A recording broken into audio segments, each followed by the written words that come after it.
Pessoal, fala como é que tá o som aí, para eu poder ir organizando aqui, hein? Quero já mandar um abraço aí para quem tá chegando. Tá, já eu tô sem o retorno aqui, deixa eu abrir aqui. Quero já mandar um abraço aí para quem tá chegando. Ah, tá, agora já deu o retorno aqui. Tá, já eu tô sem o... Já tô com retorno. Boa noite aí para todo mundo. O Rodrigo já mandou uma mensagem aqui. Raul, vamos começar. Eu tava aguardando terminar o debate. Vocês estão sabendo agora? De pouco teve o Juliane. O Rick Brito, grande abraço. O Igor, tá bom, Igor? O Igor é o presidente do PSOL aqui de Sorocaba, viu, pessoal? Grande presidente Igor Tanaka, o nosso presidente. Eu estava aguardando terminar o debate da Rede TV, né? Da Rede TV, TV Gazeta. E já vou trazer as minhas impressões aqui para vocês desse debate. Um debate, na minha avaliação, que já começou esvaziado, né? Então, nós vamos bater um papo aqui. Pessoal, enquanto o pessoal vai chegando aí, eu vou dar uma palhinha aqui que eu tenho feito isso aí. Tá, já nós vamos animando aqui. Esse aqui é o violãozinho, ó, do Jorge. Tá, Jó? A gente vai fazendo uma agitaçãozinha aqui. Enquanto a rapaziada vai chegando, o pessoal vai chegando pra gente bater esse papo aqui no domingo. Um domingo aí bem agitado, né, do ponto de vista político. Teve debate com os candidatos a presidente da República, né? A campanha se aproxima. Tem um incidente importante, né, da tentativa de homicídio do candidato, a tentativa de assassinato do candidato Jair Bolsonaro, possivelmente do dia 11. Então, amanhã, dia 10, terça-feira, nós vamos ter a divulgação, né, e o fechamento de questão do PT em torno da candidatura do Haddad. Boa noite, Regiane. Quem quiser mandar alguma questão, já ir dando sugestões aí, já vai falando, viu, pessoal? Fica à vontade, o bate-papo aí é nosso. Vamos conversar sobre vários assuntos. Eu quero conversar bastante hoje sobre a região metropolitana e desenvolvimento regional, que eu acho que é um tema muito importante, sobretudo nesse momento que vive a região de Sorocaba, né? Nossos 27 municípios, que é um momento único na nossa história, que é um momento de consolidação do marco novo institucional, que é o marco da região metropolitana. Existe uma equipe de técnicos liderados pelo professor Geraldo Almeida, professor da Universidade de Sorocaba, também está sempre presente na Rádio Cruzeiro do Sul, né, comentando a situação da economia da nossa região. Ele pilota esse projeto que é a finalização do planejamento, né, do desenvolvimento aqui da nossa região, para os próximos anos. E é interessante que nesse processo nós temos aí a participação da sociedade. Então, estão sendo feitas aí audiências públicas, câmeras técnicas, e a gente tem acompanhado tudo isso, né? Então, está sendo bem interessante esse processo. Vou comentar aqui como é que nós estamos vendo essa situação. E todo o PDUI, depois ele vai para a Assembleia Legislativa e os deputados, né, se nós tivermos êxito nessa eleição, eu espero que a gente consiga, para que a gente possa estar lá na Assembleia para debater o PDUI sobre o desenvolvimento da região de Sorocaba, que, na minha avaliação aí, os desafios são muitos, né? São muitos desafios, sobretudo porque a nossa região, ela tem dois recortes, né? Você tem para baixo, você tem a Raposo Tavares e a Castelo Branco. A parte sul fica para baixo da Raposo Tavares e a parte norte, né, na região que permeia aí a Castelo Branco. Nessa parte da Castelo Branco, que fica Sorocaba, Itu, Porto Feliz, né, Boituva, é uma parte que tem mais indústrias, é uma parte mais industrializada. E a parte sul, que é a parte que fica para baixo da Raposo Tavares, também margeando a Raposo Tavares, é a parte que é mais agricultura. Então, olha, o Roberto Cândido, boa noite, Raul, assisto aqui de Tambaú. Ô, Roberto, grande abraço, viu? Obrigado aí pela presença, um abraço aí pro Gregório também. Pessoal, vai chamando os amigos aí para a gente poder fazer um bate-papo aí, já para comentar algumas coisas. Eu vou fazer uma aberturinha aqui, né, para enquanto a turma vai chegando aí, rapidinha. Musiquinha aqui para dar uma animada, né? Essa música eu já gravei no YouTube uma vez, viu? Lá com o Maurício Nogueira, no estúdio dele lá, aqui em Sorocaba mesmo. É uma música de um CD antigo do Chico que eu gosto muito.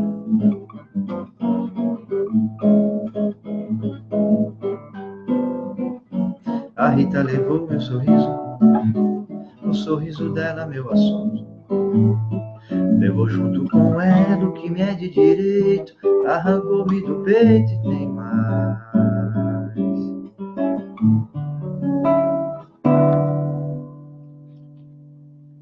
A Rita. E aí vai embora. Ó, o Roberto perguntando aqui o que eu achei do debate. Roberto, vou dizer para você, o debate ele é esvaziado, né? Não tem como. Porque ó, as duas principais correntes políticas hoje no Brasil, goste ou não goste, o PT, o Lula é o candidato, que ainda, apesar das Forças Armadas, achei uma declaração assim lamentável e triste, a declaração do general Vilas Boas. As Forças Armadas não podem interferir no processo político. E o Lula, queira ou não queira, ele tem um recurso ainda no STF. Então, assim, do ponto de vista do direito, ele tem essa possibilidade. Vamos lembrar que em Sorocaba, por exemplo, que o Renato Amari, ele foi enquadrado na lei da ficha limpa, e aí ele conseguiu uma decisão do Supremo Tribunal Federal, na época o ministro Dias Toffoli, que deu a decisão nas vésperas da eleição, e aí ele pôde participar do primeiro turno, depois participou do segundo turno. Então, é o Poder Judiciário que decide, que faz o enquadramento, né, na lei da ficha limpa, não é as Forças Armadas, nem o general Vilas Boas. Então, se o Poder Judiciário, se os ministros da STF entenderem que o Lula tem direito de ser candidato, ele vai ser candidato. Então, as Forças Armadas não tem que ficando dando pitaco em relação às decisões aí do Poder Judiciário, na minha opinião. Não poderiam dar, e, aliás, é isso que diz a Constituição. Né? As Forças Armadas seguem a ordem aí do presidente. Se nós tivéssemos um presidente da República agora, no caso Michel Temer, ele afastaria numa canetada aí o general Vilas Boas, com certeza, né? Chegar uma intervenção indevida que ele fez. Então, o Lula lidera com 40%, ele é o candidato do PT ainda, até o PT trocar. Então, o PT não tem um membro ali na mesa dos debates, torna o debate esvaziado. Aliás, todos os debates até agora foram esvaziados por essa razão, na minha avaliação. E também a ausência do Jair Bolsonaro, que é uma outra grande corrente, é quem lidera as pesquisas na ausência do Lula, não é? Que por conta desse atentado que ele sofreu, ele não vai participar desse, eu acho que dos próximos também ele não vai participar. Então, mas na minha opinião, o debate esvaziado, viu, Roberto? Acho profundo, o debate completamente esvaziado por não ter essas duas principais correntes hoje, né, que são correntes antagônicas na discussão. O desempenho do Boulos, que é o nosso candidato, foi satisfatório, é isso que a expectativa da militância do PSOL, dos ativistas que estão em torno do partido e dos apoiadores é essa, né, que ele vá lá e faça o debate e apresente as propostas lá no campo da esquerda, né, porque o problema central do Brasil, o Brasil é um país rico, a sétima, oitava economia do mundo, o problema nosso é a distribuição de renda, e precisamos ter também uma atenção na questão industrial, isso o Boulos tem falado pouco, mas é uma preocupação aí, que sobretudo para mim, aí, me preocupa bastante, porque para dividir também você tem que gerar riqueza, né? Mas o Brasil já é um país rico, nós podíamos ter um padrão de distribuição de renda muito superior ao que nós temos hoje já, com tranquilidade, né? Então, acho que foi bem, minha avaliação, ele tem ido bem nos debates, né? É novo, tem muita vitalidade, mas nós estamos preparando ele para o futuro. Em relação às outras candidaturas, eu acho que quem mais se destacou foi o Ciro Gomes, mais uma vez. Tanto é que, ao terminar o debate, a análise que foi feita ali da repercussão nas redes sociais é de que o Ciro repercutiu mais nas redes sociais o debate que o Ciro fez. Por que repercutiu mais? Porque o Ciro tem trazido propostas muito concretas, tem conseguido trazer para um linguajar mais, vamos dizer assim, didático, né? Situações que são muitas vezes difíceis de explicar. Essa situação, por exemplo, todo mundo tende a achar que o endividamento de um indivíduo é um problema do indivíduo, um problema da pessoa, né? Se ela se fez uma dívida, o azar é dela, ela que se vire para pagar, então fica com o nome sujo, vai no banco, negocia, presta do agiota, então é um problema individual. Isso até é verdade.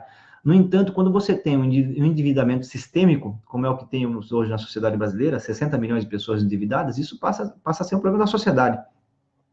E o Ciro foi o primeiro, é importante dizer isso, que tocou nessa questão. Hoje vários candidatos estão abordando esse tema.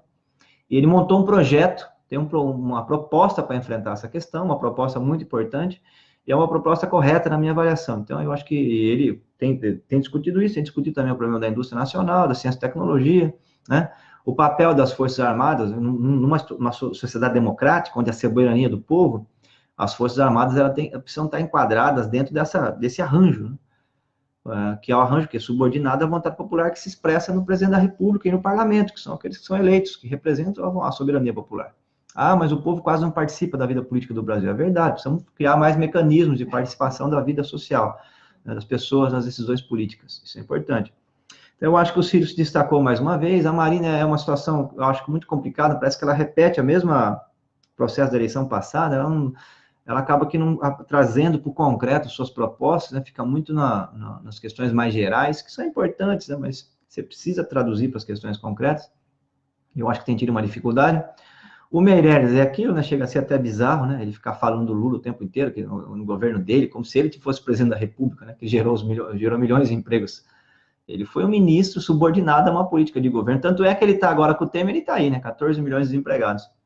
Então, e o PMDB, inclusive, discute aí, a imprensa desse final de semana, a possibilidade de retirada do nome do Meirelles e o Temer vir, ele aparecer na televisão como candidato. Então, tem até esse debate aí no PMDB. O Álvaro Dias é uma coisa a ser estudada, né? Eu achava até ele no Senado, ele levantava umas questões éticas e tal. Ao André Gustavo Medeiros, grande abraço aí lá de Itupeva. Pô, obrigado aí pela presença, hein, André? O Val, mais uma vitória do nosso Bentão. É isso mesmo, hein? Bentão segue firme para escapar da zona de rebaixamento, que a situação não está fácil. Borges, Fernando, boa noite, boa sorte, os companheiros, ao Marcelo e Rodrigo. Obrigado, viu, Borges? O Evandro, a lista de bate-papo aqui não estava subindo, pessoal. Eu estou indo no mouse aqui mesmo.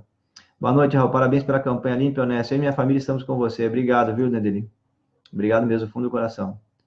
Eu não ia votar no Bolsonaro, mas confesso que depois desse atentado que ele sofreu, eu vou continuar não votando, porque uma coisa tem nada a ver com a outra. Isso é verdade, viu, Val? É importante comentar, mas só vamos fechar o debate, que foi a questão que foi levantada. Ao Valdemar, exato, seu comentário sobre o general Raul, Forças Armadas cuida da defesa, não da justiça, tinha que ser afastado, eu também acho.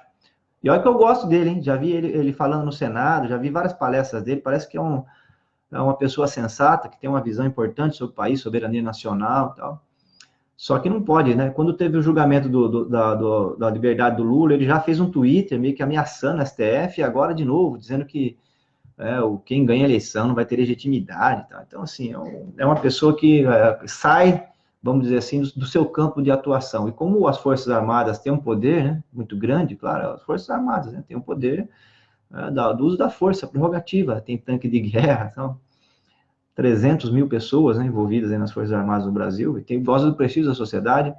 Já tivemos no Brasil, no passado, uma situação em que as Forças Armadas nos governaram, e foi uma época que terrível para a população. O Brasil aprofundou a desigualdade social, escândalos e mais escândalos de corrupção, né, e inflação 300% ao mês. Então, foi um período muito difícil, sem contar os assassinatos, tortura. Sorocaba perdeu uma pessoa muito importante, que foi o Alexandre Vanucchi Leme, com 22 anos, foi assassinado depois de ser torturado por 2 dias, num campo, numa estrutura do DOI-CODE. Ele era aluno de geologia da USP.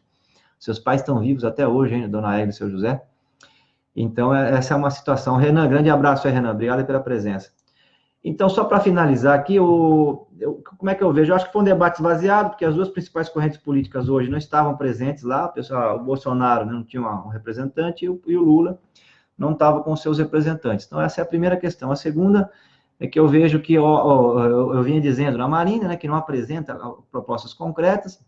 Fiz o elogio à candidatura do Boulos, que é do nosso partido, que é um jovem, tem vitalidade, também tem muito conteúdo, né, mas é uma aposta para o futuro, para a reconstrução aí do campo, vamos dizer assim, da centro-esquerda no Brasil, junto com os movimentos sociais, uma coisa muito diferente, inovadora. E aí, o Ciro, as redes sociais, a análise que está circulando aí na internet agora já, é que ele foi muito bem no debate. Eu também acho que ele tem muitas propostas concretas, né? Essa da SPC é uma proposta muito interessante, é factível. A gente que estuda um pouco economia sabe que o motor da economia no Brasil, apesar de ser um país grande, o motor da economia é o consumo das famílias, são as famílias comprando, né, que estimulam aí os investimentos das indústrias. Então, o endividamento das famílias é um problema sistêmico hoje no Brasil, ele precisa ser enfrentado pelo governo. Como que o governo pode enfrentar isso? Tem 1000 maneiras de se enfrentar, mas usando os bancos públicos é uma delas, entendeu?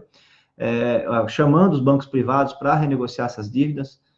Quem está no cartão de crédito, por exemplo, 450% ao ano, isso é um despropósito, né? Não dá. Então, assim, essa proposta, na minha avaliação, eu tenho andado pelas ruas aí, pegou, tem muita gente comentando essa proposta, perguntando se é possível ou não, o povo está meio na dúvida, né? Está desconfiando, porque o Ciro tem um problema. E aí, acho que é o grande calcanhar de Aquiles deles, ele não tem um partido e uma estrutura. Então, ele não tem gente no Brasil espalhada falando que isso é viável, né? Divulgando essas propostas dele, conversando com o povo em relação a essas propostas dele. Então, ele vai bem no debate, como foi hoje, mas isso acaba que não repercutindo aí nas redes sociais. E nas redes sociais, assim, com mais substância, e sobretudo na sociedade como um todo.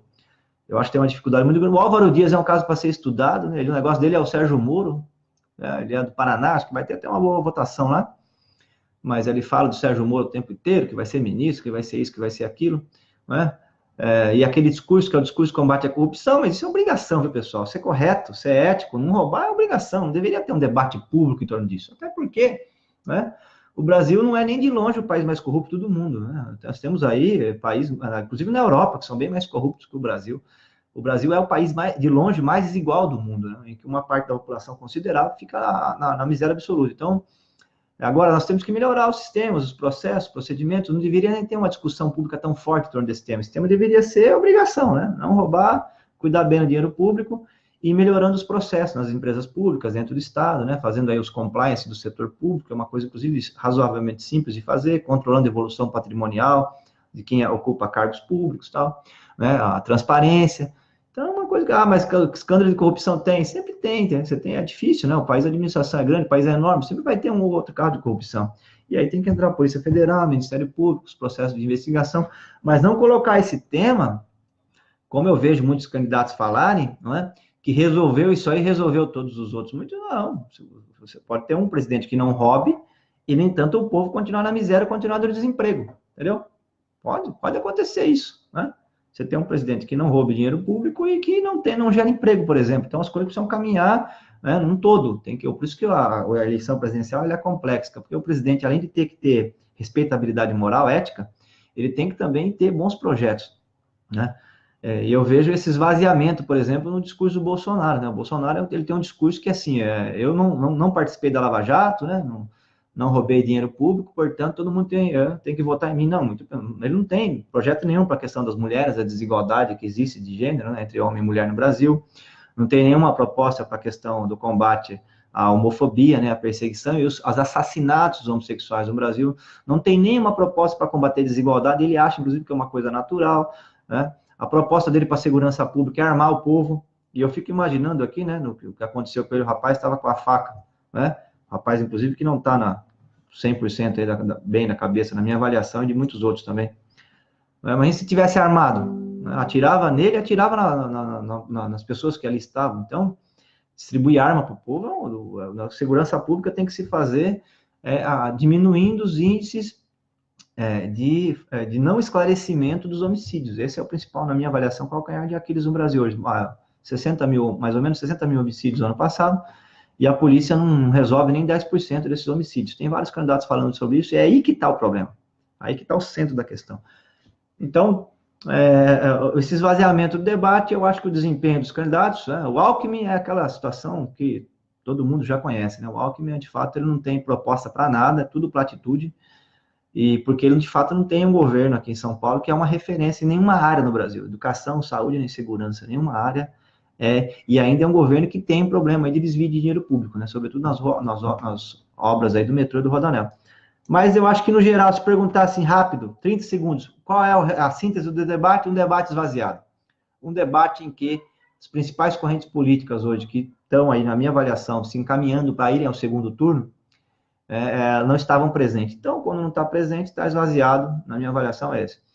Marco Vinícius, boa noite, Raul, moro no Canadá, quero que você tenha um projeto para o Canadá, principalmente, e instalar uma delegacia aqui no bairro. Pô, Marcos, legal, deixa o zap aí, a gente entra em contato contigo, o orçamento está chegando lá na Assembleia, né? Independente do resultado eleitoral, eu continuo deputado até março, a gente pode colocar um projeto lá para o Canadá, sim. Frederico Dutra, Raul, boa noite, meu amigo. Frederico, grande abraço, hein? Obrigado aí pela presença. Manuel também, obrigado pela presença. Jadilson. Conversa para boi dormir, taxar grandes fortunas, os Thomas Piketty gostam, reproduzam, taxar burguês é permitir que eles continuem explorando nossa base classista. Isso é verdade, né? Mas enquanto não vem uma mudança estrutural da sociedade, a gente tem que ir diminuindo, né, Jadilson? Pelo menos essa é a minha avaliação, as desigualdades sociais melhorando a vida do povo, né? Afinal de contas, nós estamos aí há um século, né, desde que as teses, vamos dizer assim, de mudanças mais radicais da sociedade se levantaram, e alguns países conseguiram, mas depois teve retrocesso de novo. É o caso, por exemplo, da Rússia, né, ex-União Soviética, que apesar de ter tido uma revolução lá, ainda os gays são perseguidos. Então, é uma caminhada que nós temos que fazer. Se vier mudanças profundas, né, mudanças radicais na sociedade, nós, o setor mais progressista, devemos apoiá-las. E se elas não vêm, né, com a força popular necessária, nós temos que ir lutando para conseguir reformas. Eu acho que essa é a forma mais coerente de atuar. E aí conseguir desde pequenas conquistas, né, como uma conquista mesmo que nós tivemos recentemente, aqui em Sorocaba, quem tinha câncer ia para Guarulhos se tratar, acordava às 3 horas da manhã. Nós conseguimos aprovar no orçamento R$700 mil para retomar a oncologia na Santa Casa, aqui numa parceria com o Padre Flávio, saiu, entendeu? Então, hoje é uma realidade, quem tem câncer em Sorocaba não vai precisar se deslocar até lá. Essa é uma conquista importante, né? Uma pequena conquista dentro das questões que estão colocadas nacionalmente, mas para quem tem câncer aqui em Sorocaba, na região, é muito importante. Então, eu acho que nós temos que trabalhar e tentando reformar, melhorar a vida do povo, né? Diminuir essas desigualdades, melhorar o sistema de educação e tal. E se tiver força popular para fazer mudanças radicais, mudanças mais profundas, nós devemos apoiar também. Então, uma coisa, na minha avaliação, não exclui a outra. O livro Thomas Piketty eu tenho aqui comigo, já li, né, o Capital aí do século XXI, e eu, em linhas gerais, concordo com ele. Nós estamos vivendo uma época de concentração de renda brutal, e aí a taxação das grandes fortunas é um projeto, mas é difícil de aprovação. Para você ter uma ideia já disso, eu fiz um projeto desse na Assembleia, para ampliar o ITCMD aqui em São Paulo e jogar todos esses recursos na educação. O ITCMD é quando a gente morre, né, o imposto sobre herança. Nos Estados Unidos é 40% na média, né, dos estados, e na Europa também. Aqui no Brasil, o teto é 8%, o teto constitucional é 8%, e o estado de São Paulo estava cobrando 2,5%, 3%. Então, a gente fez para ir aumentando de forma gradual até 8% e carregar esses recursos para a educação.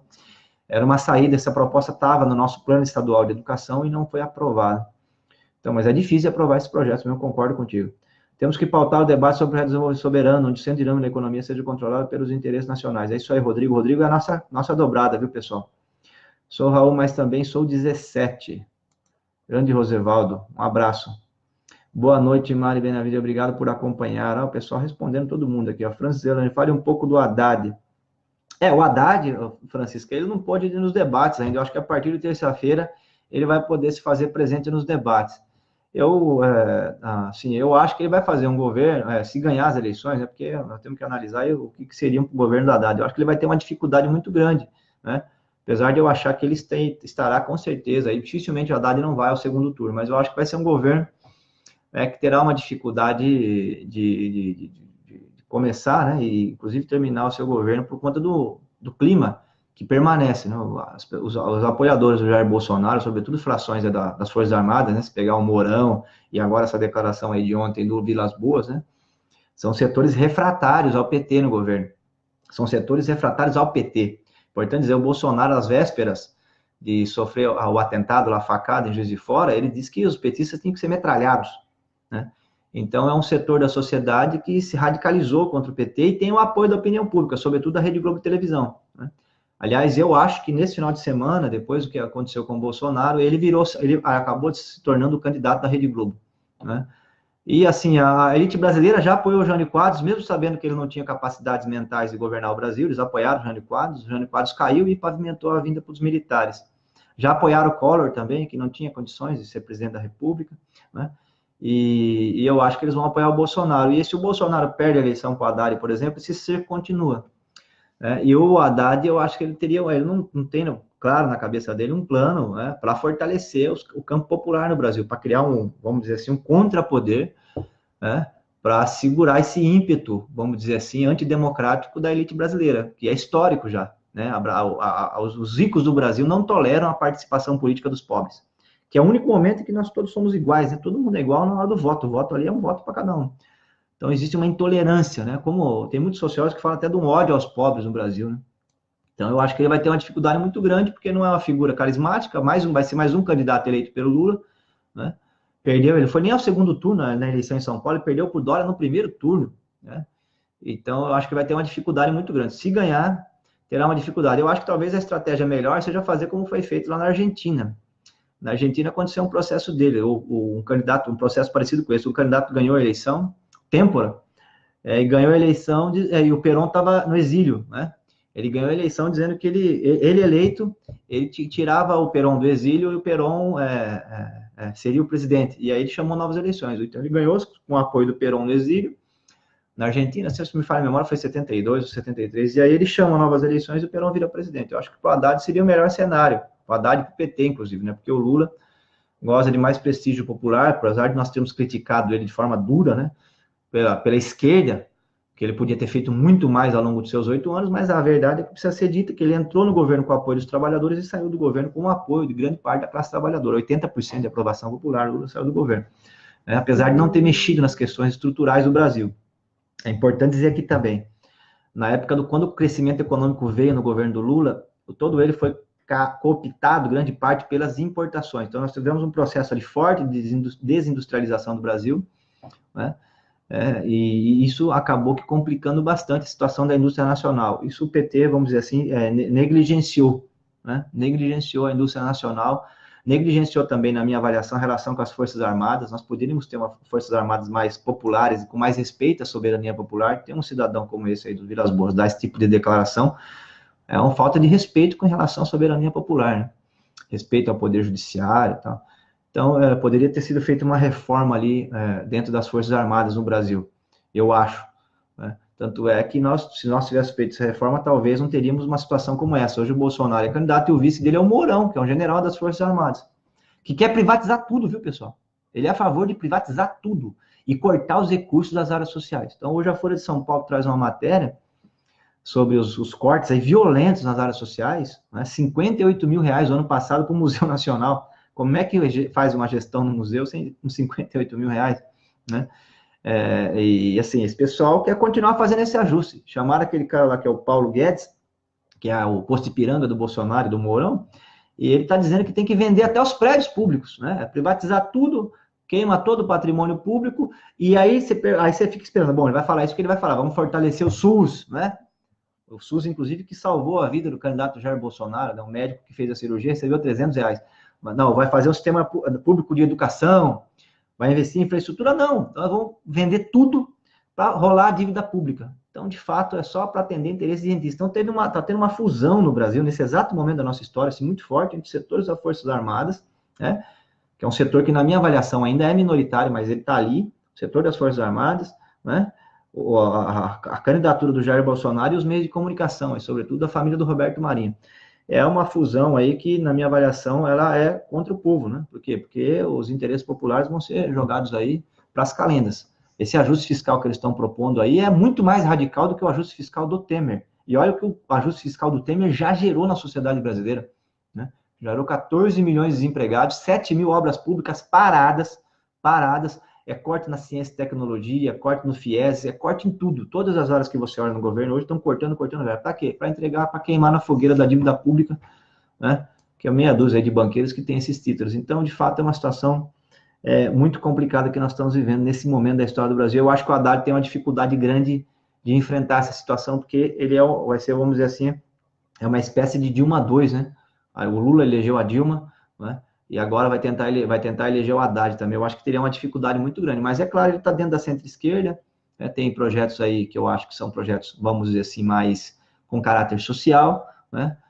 Então, assim, está dentro do espectro que, na nossa avaliação, pelo menos na minha avaliação, é um espectro que não seria tão um atraso para o Brasil, como por exemplo, um governo Alckmin, né? Ou esse aí do Álvaro Dias. Isso aí seria um atraso para o povo enorme. E o Bolsonaro, então, nem se fala. Na minha avaliação, pessoal, eu acho que se ganha, nem consegue terminar o governo. Seria um Jânio Quadros aí, 2, né?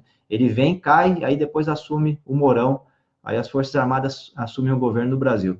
Nós estaríamos entrando aí numa situação completamente nova na sociedade brasileira, as Forças Armadas assumindo, né, pela via aí, vamos dizer assim, institucional, né? Então, vamos lá, Raul, ó, Marcelo, Raul, ainda continua aquele protocolo de morte para a cirurgia de fêmur. Celeste foi vítima e já tem uma outra vítima de Votorantim após ela. Contra quem estamos lutando, meu Deus? Se nada da justiça funciona, Marcelo? O problema é o seguinte, o sistema de saúde aqui do estado de São Paulo, ele é um sistema subfinanciado, tem pouco recurso, esse é o problema das filhas. Eu estou vendo aí o Dória, né, até o governador Márcio França, que é uma pessoa de um partido que é um partido de centro-esquerda, PSB, falando sobre o sistema de saúde. O problema do sistema de saúde, eu vou dizer para você aqui, né? Eu estou até com o problema do sistema de saúde aqui, que ele olha quanto que ele recebe de verba, quer ver?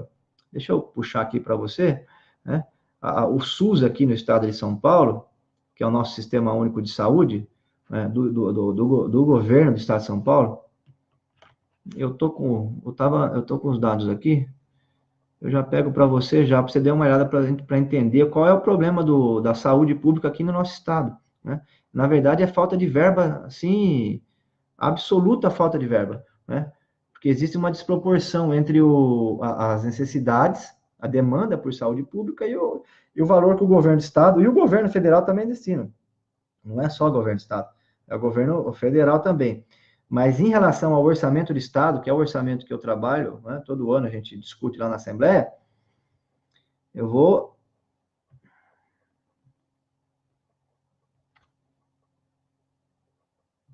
Tem que abrir uma tabela, que é a tabela de abate de animais vivos aqui, olha só.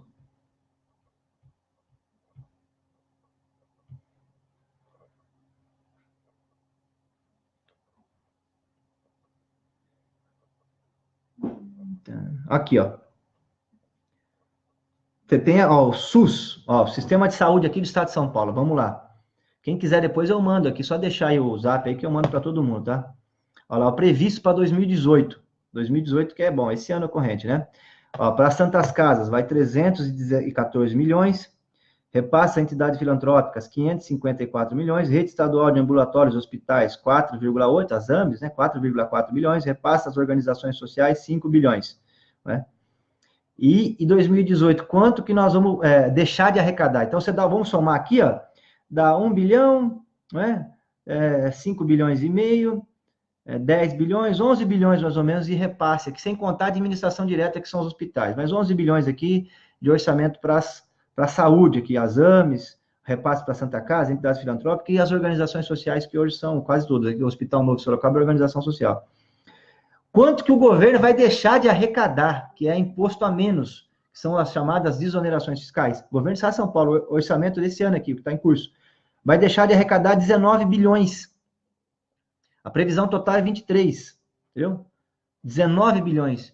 Então, aí que está vamos dizer assim, o centro da questão. Vai deixar de arrecadar 19 bilhões e gasta 11 com o sistema de saúde aqui do Estado. Depois você tem a administração direta, gasto com o pessoal, vai passar da casa aí dos 20 bilhões, mas vai gastar quase com o mesmo valor, vai deixar de arrecadar quase com o mesmo valor com as exonerações. O que são as exonerações fiscais? São empresas que ganham do governo o direito de não pagar imposto, pessoal. Entendeu? Então, essa que é a questão. Por isso que não tem, viu, Marcelo? Por isso que tem pessoas que acabam morrendo na fila, como aconteceu com a dona Celeste, e vai acontecer com mais gente, está acontecendo todos os dias. Eu, inclusive, fiz um projeto de lei, foi aprovado pela Assembleia, para estabelecer transparência na fila do SUS, para a gente poder saber exatamente a posição das pessoas nessa fila, aqui no Estado de São Paulo. Foi aprovado pela Assembleia, o governador do Estado de São Paulo vetou. Então, hoje a gente não sabe exatamente. Quando a gente vê, assim, secretário falando, estamos fazendo um mutirão para combater as filas. Nem a imprensa consegue trabalhar, porque os dados são fluidos, ninguém sabe exatamente o tamanho dessa fila. Se andou, eu vi o Dória falar aqui na TV Tem que conseguiu reduzir a fila em 1 milhão de atendimentos na cidade de São Paulo. Ninguém sabe exatamente, porque, de fato, tanto nos municípios quanto no estado de São Paulo, não existe transparência em relação à fila do SUS, né? Muse Song, boa noite, sou psicólogo, servidor público, trabalho pela Secretaria de Desenvolvimento Social de Boituva. Grande abraço, viu? Servidor aí, numa área muito importante, né, que precisa ser valorizada.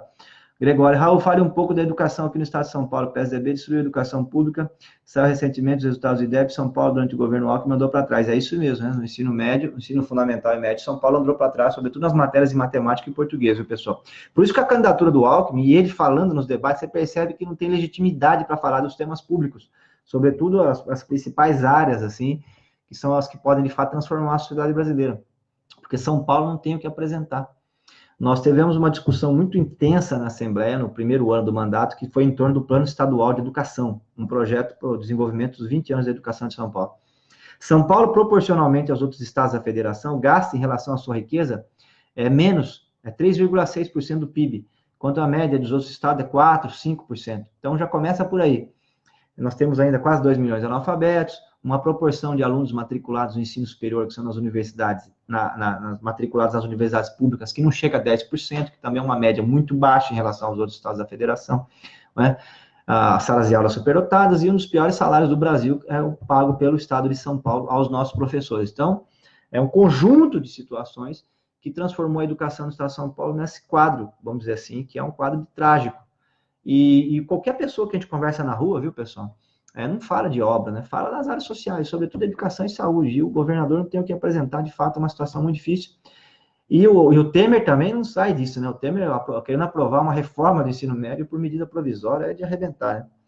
Igor Tanaka, grande moça, mandando um abraço aqui, pessoal conversando aqui O meu não está subindo automático aqui, viu? Que coisa. 14 milhões de desempregados e a herança do PT. Marcelo, é a herança do PT, sobretudo segundo o governo da Dilma, né? A Dilma, ela abriu uma agenda chamada Agenda da Fiesp. A Fiesp começou, viu, pessoal, essa agenda de desoneração fiscal, ou seja, de as indústrias não pagarem mais imposto, indústria, comércio, agronegócio, virou a farra do boi no Brasil, chegou a conceder por volta de 300 bilhões. Aliás, sempre quando é colocado esse tema nos debates aí, a Globo News que faz umas discussões com os economistas, os candidatos, né, chamou os vices esses dias, né, foi lá a Cátia Abreu, do Ciro Gomes, o Haddad pôde ir, porque ele é vice do Lula e tal. Então, aparece das principais candidaturas, aí foram lá, aí aparece essa discussão. Quem estuda um pouquinho essa situação do financiamento do Estado, percebe que todo mundo, quando perguntado, né, como vai viabilizar suas propostas, tem tocado, de uma forma ou de outra, sobretudo o pessoal do campo mais da centro-esquerda, tem tocado na revisão das renúncias fiscais, que foram feitas em Brasília de forma avassaladora e nos estados também aconteceu, e até nos municípios, viu? Inclusive, a vereadora Fernanda tem um requerimento, querendo saber quantas foi dada de isenção fiscal aqui na cidade de Sorocaba.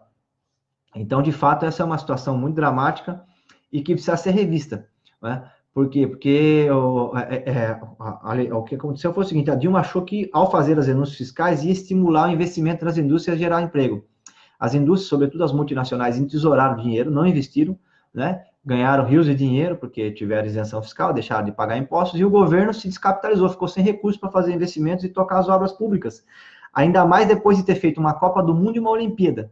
Então, vocês vejam a situação, tá? E aí veio uma crise internacional também, né? Que ela começa a surtir os seus efeitos no Brasil, aí a partir de 2010, 2011, 2012. Então, juntou tudo isso e aí deu os 14 milhões de desempregados. Uma parte do setor antidemocrático nacional, que é contra a soberania popular, não aceita a soberania popular, resolveram apear a Dilma do governo, prometendo que Michel Temer entrando, né, com os ministros do PSDB, chegou até 5 ministérios e tal, que ia virar o Brasil, ia virar um oásis, né? Ia com crescimento econômico, geração de emprego, nós estamos vendo tudo isso que aconteceu. Por quê? Porque eles abriram uma agenda, que é uma agenda muito parecida com o segundo governo da Dilma, né? Que é uma agenda de mantendo as exonerações fiscais e também cortando os gastos nas áreas sociais. Aí os petistas falam, e o Haddad tem dito isso, mas a Dilma tinha tempo para fazer uma correção de rumo. Ela tinha mais 2 anos de governo. É verdade, ela poderia ter feito, mas o fato concreto é que para a história vai entrar mesmo que, sobretudo, os 2 primeiros anos do seu governo, quem tocou foi o Joaquim Levy, que era um homem do Banco Itaú, né?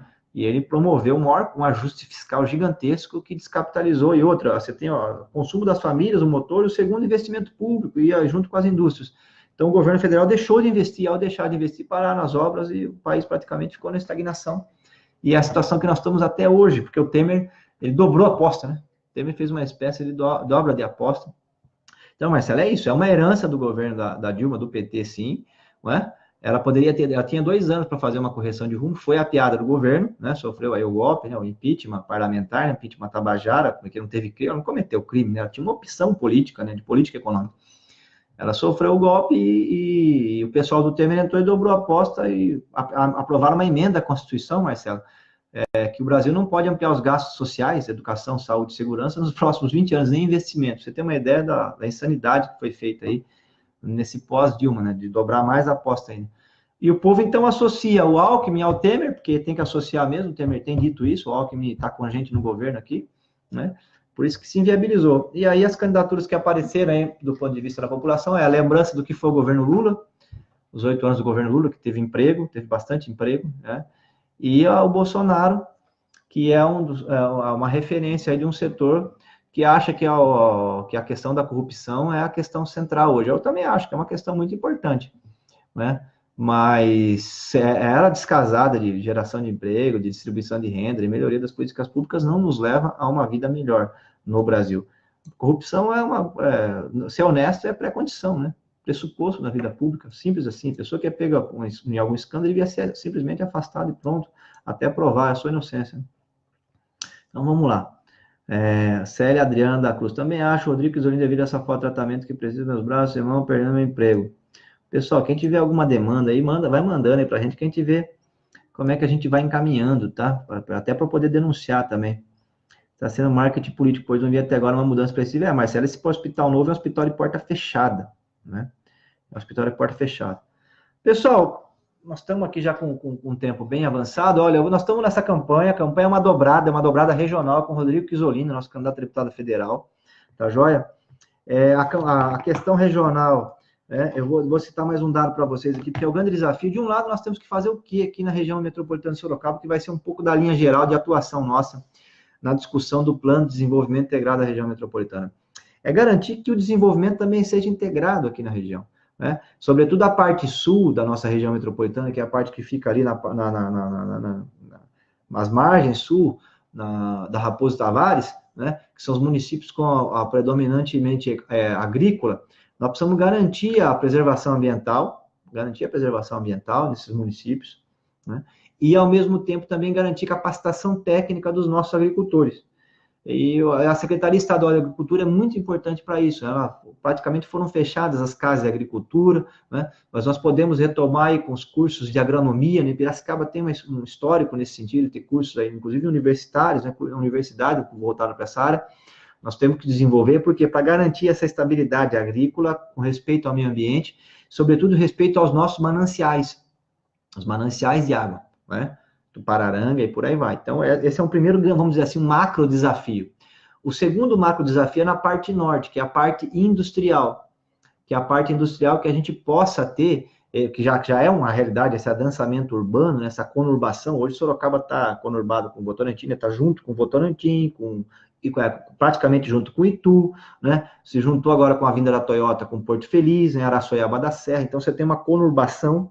Essa conurbação ela precisa de um processo de integração. E também essa mancha urbana que tem se expandido por conta da forte presença de indústrias aqui, ela precisa também ter essa preocupação no longo prazo macro na questão ambiental, né? Indústrias que fiquem dentro aí do cumprimento das questões da legislação ambiental, né? Mas, sobretudo, essa integração que já está existindo, ela precisa acontecer do ponto de vista do manejo do nosso lixo. Então, nós temos que ter no PDUI um apontamento para esse consórcio, como tem no ABC, consórcio de prefeituras, para o manejo do lixo, para avançarmos aí na reciclagem, né, do lixo, sobretudo o lixo orgânico. Então, temos que avançar o lixo hospitalar. Esse é um ponto, a integração modal, a integração do transporte, a utilização, por exemplo, a integração das empresas municipais de transporte, a integração através da utilização da ferrovia. Então, é uma outra, vamos dizer assim, é um macro desafio, né? Agora, para fazer esses grandes projetos, pessoal, nós vamos ter que ter uma coisa que hoje nós não temos. Vou dizer aqui para vocês, vou pegar o último dado aqui, né? O último dado aqui do nosso orçamento, para dizer para vocês qual vai ser o grande desafio nosso aqui na região metropolitana aí, em relação ao futuro. Que olha só o orçamento nosso aqui para esse ano, né? O orçamento para Sorocaba é 2.700.000 para a Agência Metropolitana de Sorocaba. De um orçamento total de quase 250 bilhões, 2.700.000. Então, de fato, nós temos um problema que hoje o orçamento da região metropolitana, né, desse comitê administrativo, ele é mais para estudos e projetos, para analisar projetos, nem para montar projetos, que é um valor muito pequeno, inclusive, para montar uma estrutura técnica decente. Então, nós vamos ter que ter uma integração aí com as universidades, e o governo, a briga nossa na Assembleia vai ser para que o governo tenha linhas de financiamento. O governo precisa disponibilizar linhas de financiamento, ou o BNDES precisa ter uma sede aqui na região, o Banco de Desenvolvimento, com crédito subsidiado, para que a gente possa viabilizar esses grandes macroprojetos, sobretudo consórcio de lixo, macroprojetos na parte do trânsito. Por quê? Porque esses projetos têm um custo gigantesco e é preciso que nós tenhamos linhas de financiamento, né? Ou uma mudança no arranjo institucional para que a gente possa usar as fundações municipais, as autarquias municipais que acumulam um grande valor, um grande montante de recursos. Por exemplo, os servidores municipais, que é a FUNSERV, é uma fundação que tem ali quase R$1 bilhão, e você tem assim nos municípios também. Na Alemanha, pessoal, essas fundações municipais, elas são obrigadas a emprestar para a iniciativa privada 80% ou para o setor público do seu caixa, né? Não podem ficar emprestando dinheiro para o governo para a rolagem da dívida pública. Então, elas têm que emprestar para ativar a economia, porque ao ativar a economia, gera emprego, movimenta a economia e as prefeituras ganham, o funcionalismo também ganha, todo o conjunto da sociedade ganha. Então, tem uma legislação lá muito interessante, eu acho que é um canteiro de obras aí que nós podemos trabalhar a partir do ano que vem com a finalização do Plano de Desenvolvimento Integrado da nossa região metropolitana. Grandes macroprojetos, né? E também linhas de financiamento para viabilizar esses projetos. Tanto projetos do setor público, mas também projetos do setor privado, né? E eu acho que uma das questões para ser trabalhada é essa questão do BNDES regional. O ideal seria que os bancos públicos, né, tanto o Banco do Brasil, a nossa Caixa, tivesse essa presença regional mais forte, não precisasse ir para Brasília para viabilizar um projeto, pudesse ser viabilizado por aqui mesmo. Eu assisti uma entrevista do Mourão, que é o vice do Bolsonaro esses dias, né, ele foi dar uma palestra no BTG Pactual, ele falou um monte de coisa lá, meio sem pé, sem cabeça, mas uma coisa que ele falou que é importante, e eu acho bacana isso, que até o setor, assim, vamos dizer assim, mais a direita, né, da ultradireita, no espectro político, está com essa preocupação, que é essa questão da regionalização, ou seja, dá uma força maior orçamentária para os municípios e para as regiões. Porque o pacto que foi feito em 88 e 89, né, tanto com a Constituição Federal como as Constituições estaduais, limitaram muito a ação dos municípios e das regiões metropolitanas. Porque as regiões metropolitanas ficaram sem recursos, sem financiamento, depende muito do governador. Esses dias, o Alckmin fechou a Secretaria do Estado das regiões metropolitanas. Nós tínhamos Secretaria de Desenvolvimento Metropolitano, foi fechada, né? Virou um departamentozinho lá no governo, que é uma coisa muito importante. Então, essa parte, e os municípios ficaram com 15% só do orçamento. Então, pelo menos isso aí é uma coisa importante, né? Ver que tem quase um consenso na sociedade brasileira hoje, que é preciso dar mais orçamento para os municípios e, sobretudo, dar um papel mais forte para as regiões metropolitanas, para essa coisa do regional, né? Eu acho que a ideia é trabalhar no PDU em torno desse tema, que é um tema muito importante, tá joia? A Célia Adriana aqui, conversando com o Rodrigo também. E é isso, pessoal. Rodrigo, precisamos colocar o BNDES Serviço da Economia Regional. Isso mesmo, Rodrigo. O Rodrigo está acompanhando aí, é uma discussão, inclusive, federal, né? Mas que os estados precisam levar esse tipo de projetos para que a gente possa ter esse papel regional do Banco Nacional de Desenvolvimento Econômico e Social. O BNDES ele é muito importante. Por quê, pessoal? Porque é difícil captar recursos. Uma empresa, uma pessoa jurídica vai num banco hoje, ela vai emprestar dinheiro lá, é 160% de juros por ano, entendeu? É praticamente impossível, ninguém, né, inviabiliza, é muito caro emprestar dinheiro hoje, né? Por quê? Porque tem um cartel aí dos bancos, Bradesco, Itaú, Santander, praticamente é um setor cartelizado no Brasil, a parte de empréstimo de dinheiro, e para as prefeituras a mesma coisa. O que tem de linha de crédito diferente é o Banco do Brasil, que tem uma conta lá de crédito para o agronegócio, né, para a agricultura, e também para os municípios. E o BNDES, que tinha para as grandes empresas, também tem um setor lá que cuida de micro e pequenas empresas e tal. Só que ele precisava ter essa presença mais regional para facilitar, e o volume de recursos também não é tão grande. Então, essa presença do BNDES, a questão dos bancos públicos, né, para ter linhas de financiamento, não só para o setor público, mas também para o setor privado, né, para as pequenas empresas, médias empresas, até as grandes empresas que tenham bons projetos. A questão central hoje no Brasil, uma delas é a parte do financiamento. Está muito difícil emprestar dinheiro. Pessoa física, então, meu Deus, é muito caro emprestar dinheiro. E não deveria ser assim, porque a maioria dos países do mundo trabalham com juros aí negativos para o setor privado, entendeu? A pessoa empresta lá, paga 1% ao ano, né?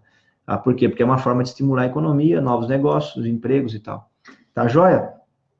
Eu tô com o violão aqui, não toquei, quase foi nada, né? Então, nós vamos fechar aqui, pessoal. Se alguém tiver mais alguma questão para mandar aí, manda aí, hoje é domingo. Amanhã nós estamos lá no escritório, a agenda de rua também. Depois eu vou pedir o pessoal postar aqui as agendas de campanha que nós temos essa semana.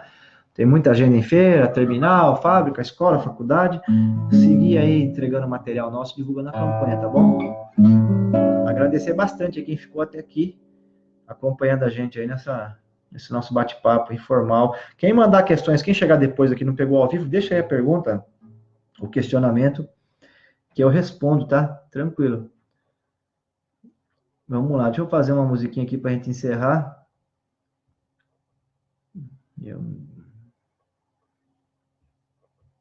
Olha, tem essa aqui, eu fui no show dele, viu, pessoal? O show do Almir Sater, não sei quem gosta aí do Almir Sater, eu acho ele um cantor fenomenal. Desde a época da Xalana eu gosto dele. E tem essa aqui, ó.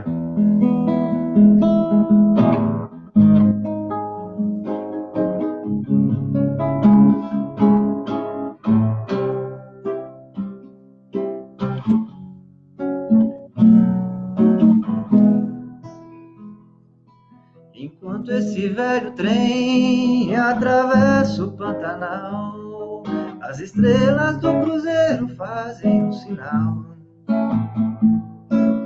de que esse é o melhor caminho para quem como eu mais um fugitivo da guerra. Enquanto esse velho trem atravessa o Pantanal, o povo lá em casa espere que eu mande um postal, dizendo que eu estou muito, muito bem vivo, rumo a Santa Cruz de la Sierra. Enquanto esse velho trem atravessa o Pantanal, só meu coração está batendo desigual. E ele agora sabe que o medo viaja também sobre todos os trilhos da terra.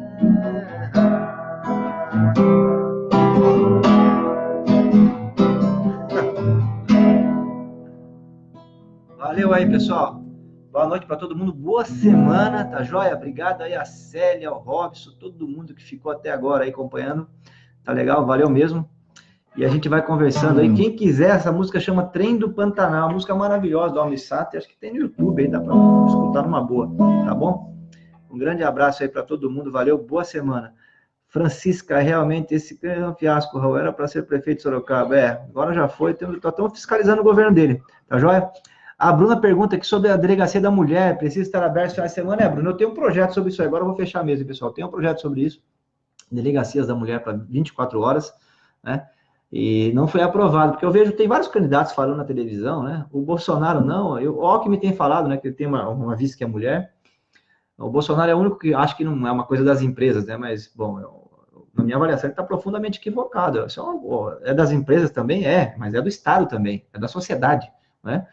É dos movimentos sociais, todo mundo tem que estar preocupado com isso, e o presidente também, presidente, governador, deputado, né?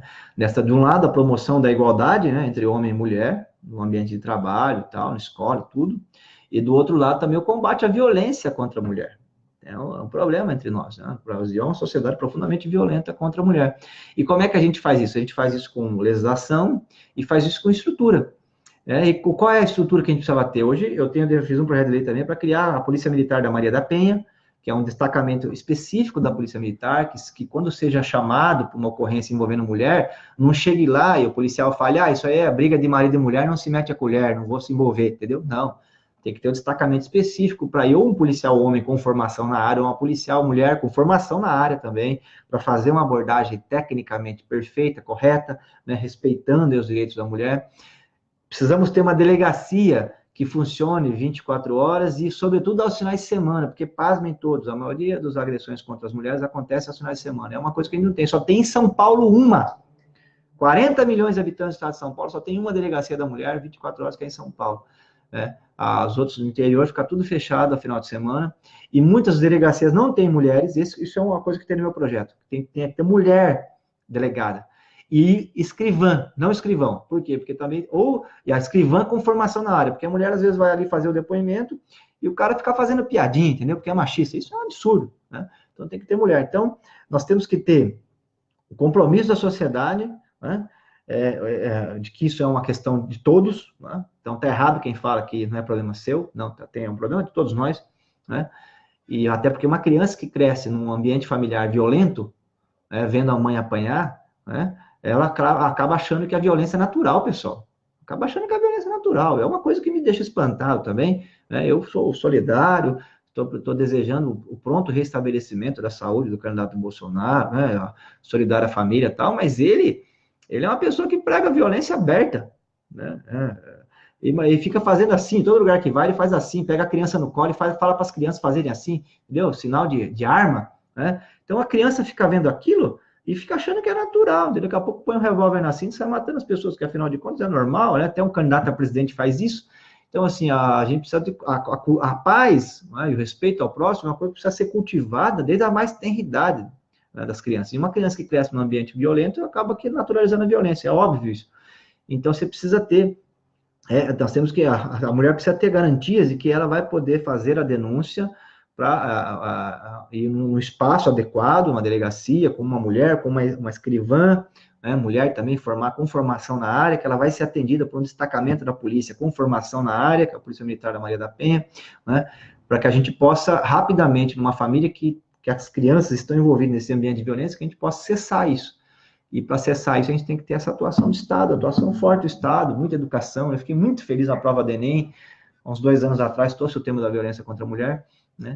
Então, esse é um compromisso, e obrigado aí pela Bruna por ter mandado essa mensagem aí, é uma questão muito importante, tá joia? Tá bom? Pessoal, um grande abraço aí, valeu todo mundo. Ó, o Rodrigo aí mandando aí uma mensagem aí, uma honra estar com a gente aí, obrigado pessoal, valeu mesmo. Ó, eu vou, Célia, obrigado por mandar o zap aí, nós vamos entrar em contato com você amanhã, tá? Para tratar dessa questão que você levantou aí. Tá joia, valeu aí, Gregório, Val, todo mundo. E ó, o Bentão, pessoal, o Bentão saiu da zona de rebaixamento, tá subindo na tabela, mas 4 partidas que ele vence aí já não tem mais perigo de rebaixar, tá bom? E é isso aí, tá legal? Obrigado a todo mundo aí. E vamos lá, agora para fechar mesmo e continuar aqui com o trem do Pantanal, né? Eu andava de trem quando era moleque, meus avós são lá de Ourinhos, e eu ia com os meus pais lá visitar, minha avó tinha um sítio lá, ia lá passar as férias, aí a gente ia de trem, era uma viagem maravilhosa. Então escuta essa música que eu lembro da minha infância, né? Enquanto esse velho trem atravessa o Pantanal, só meu coração está batendo desigual. E ele agora sabe que o medo viaja também sobre todos os trilhos da terra,